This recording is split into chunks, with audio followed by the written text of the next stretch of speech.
all-time leading scorer when it's all said and done. Because I think that she has some things that you can't deal with as well as you can deal with Kat Berry. This is no disrespect to Kat Berry at all, but she didn't have the speed. Well, she's more of like a target forward, right? She was more of a true 9, yeah, right? Exactly. She's going to be more somebody that has the link-up play and really relies a lot on service. Katie Shea Collins, while she has relied tonight on the service from deep, right, from the backs, from the holding midfielders, we've also seen her create for herself and her teammates a multitude of opportunities in this 90 minutes. That foul's actually going to go against South Carolina. Now, We've seen a lot of different players. That's Madden McDonald, who's not gotten a lot of time at all this year. 18 goals in a season. That's insane. Insane. That's what Kat Berry was able to do alongside. Yeah, exactly. But throughout her career, Collins is almost at a goal a match.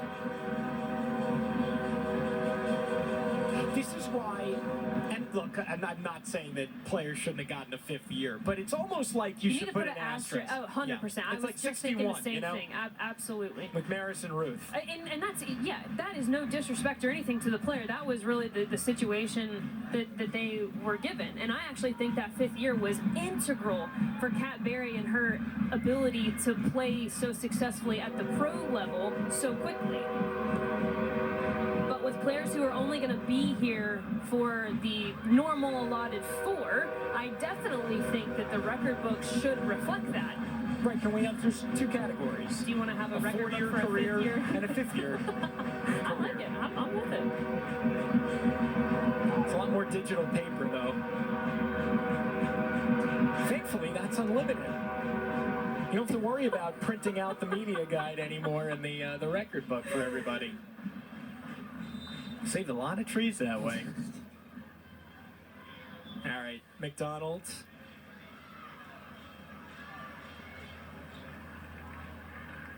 Is she going to stay in or is she going to get some reinforcements? Looks like she is, yeah, walking off back to the Texas sideline. All right, chance to get some players. They don't usually get much run in at the end of this match. Out of hand here with South Carolina leading 5-1. Let's just, recap you here with what we have seen so far. Katie Shea. And we are going to get a video review as well. That's what you've seen so far. You've seen Katie Shea times 5. Well, Kyler Zuloff did get the first goal. She had the assist. Kyler Zuloff has had an incredible match as well. 25th minute, and then Collins got her first in the 33rd. Anna Young made it 3 in the 42nd Beautiful minute. strike from distance. Yes, so it's 3-0 going into halftime. Reagan Schubach got on the board in a bit of an unsettled situation at the goal mouth. She taps it in for her first goal of the year. 66th minute that took place. And then Collins got her 4th goal involvement in the 77th minute. Let's see what we're looking for here. Was there a tug in the box, I believe is what we're looking for here at McDonald.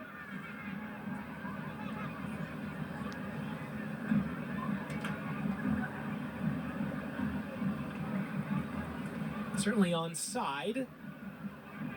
Schubach. Yeah, it looks like Schubach is. But the question is, would she have had a play? Yeah, exactly. Yeah. Would she have actually had a play on that ball? My answer, just from that look, is no. But it's definitely worth taking a look at. Might as well if you have the opportunity. I also know, jokingly, as we are wrapping up this review, jokingly, you and I talk a lot about Katie Shea. It's hard not to. Just in terms of the kind of player she is, especially for me, she is a player, a winger that I really like to watch. But her success doesn't happen unless you have that brilliant finish from Anna Young. You have that sophisticated run in the box from Kyler Zuloff. And so as much credit as we give her, this really has been a great collective performance for the Gamecocks. No foul there with McDonald tangled up.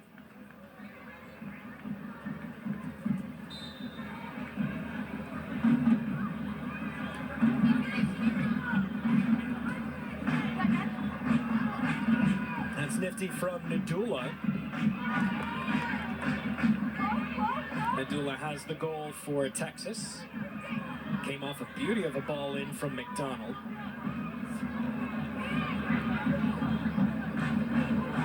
I mean, Marion, now the question, I think on every Longhorns fan mind is like, where does Texas go from here? Villarreal to the byline, back to the middle, popped up, and finally cleared wide.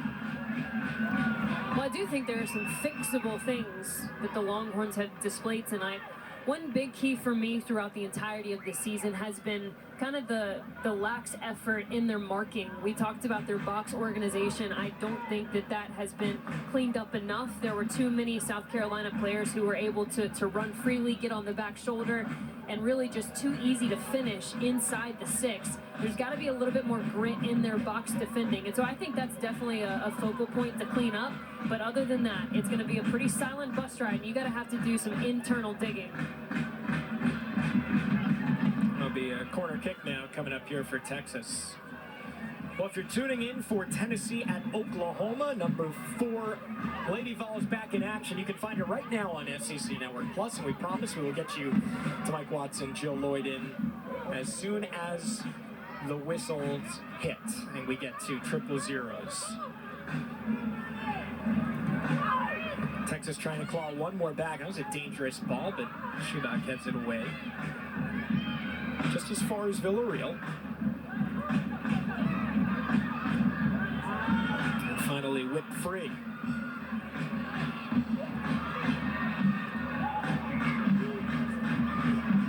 Brothers. Bird. She got her first start today, the freshman from Mansfield, Texas.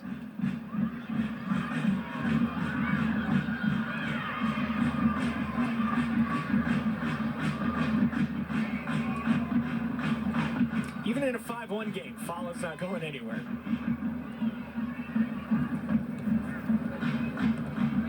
Just named to the Herman Trophy Award mid-season watch list this week, along with her teammate, goalkeeper Christina Sayusis, as well as, of course, Katie Shea Collins. Hey, she's from Hattiesburg, Mississippi, and we went on that whole tangent about Ole Miss and Mississippi State. I bet all the Southern Miss fans and her family are saying, hey, we're a pretty stout rivalry too, which they are. Always a great one in baseball for sure.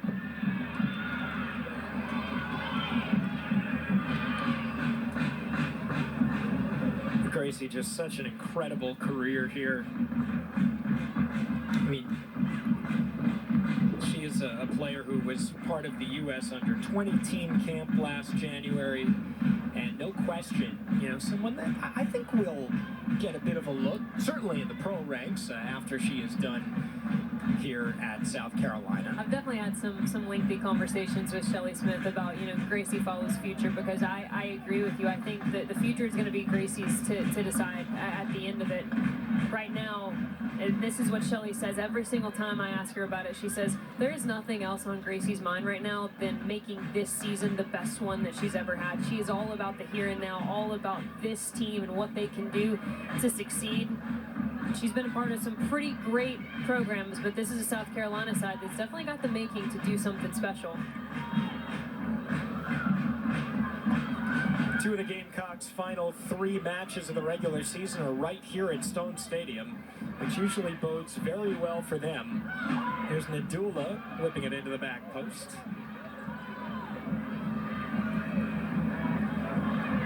They do have to go on the road to face Kentucky. That's not going to be an easy one. That's a feisty team. Stingy. Out there in Lexington. Yeah, there's no question. Troy Fabiano has that team playing well, and they are right now on 10 points. I mean, they're only 2 behind South Carolina before tonight's action of potentially getting a bye in the SEC tournament. So you go to Kentucky on Thursday, so a week from today. They get a whole 7 days off, which is great at this point of the season. There's the whistle won by South Carolina. Then they'll finish at home against Texas A&M, and everybody's looking forward to that Vanderbilt match. Oh, yeah. Darren Ambrose has his team playing really well. Let me tell Sydney you, Watts, what a season. Vanderbilt is always such a story because even when they're having a year like this year, which is absolutely outstanding, they just fly so under the radar. They silently go about their business. Shoved Williams out of the way there. And that is an easy whistle that time on Katie Russo. But that is a very tactical Vandy side as we take a look back at this challenge on Kendall Williams.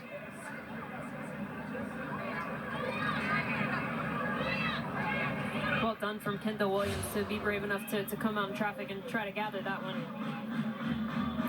But I'd have to argue that the Vandy-South Carolina game will probably be the biggest chess match that both of these teams play in the regular season. Vandy is also sitting on 10 points, just like Kentucky. Alabama just behind LSU at 8. All of those teams are really still alive for a bye. Because after this match ends, the rest of the 14 teams here in the SEC will have one more match to play, so they have a match in hand. But it's looking like South Carolina is going to move up to 15 points and at the moment pull into a tie for second with Tennessee. And deserved with the way that they have played tonight and throughout this season. I mean, this is one that you go home and now you're going to enjoy having a whole week off after this result. It's not one where you need to feel like you're back on the pitch in order to get the bad taste out of your mouth. I think in a lot of ways, Marion, correct me if I'm wrong, but this is one that you're kind of going to savor for a little while. Yeah. You really have a chance to let this one sit in, right? You don't have to worry about what you have to do on Sunday. You really can let it sit, be with the result and the performance. Villarreal from distance, that took a deflection and back to Sayusis. One of the harder things to do for a coach at this point in the season, because you also have to remember, they are students, right? So you got midterms, you got a lot of school stuff going on in October. It's really balancing the load for these players. And so oftentimes you hear coaches talk about, you know, in my younger years, I used to think we always had to train. Now I've trained less than I ever have. I make the sessions much more quality, and there is so much quality that they'll be able to pick out not only in the film room, they'll be able to savor that on some rest and really find themselves honestly peaking in their performance so far. And they get on the right side of last year's SEC Tournament Championship game. South Carolina utterly dominates Texas here in Columbia. 5-1 your final. The number 10 Gamecocks never trailed, and they move to 15 points, now tied for second with Tennessee in the SEC.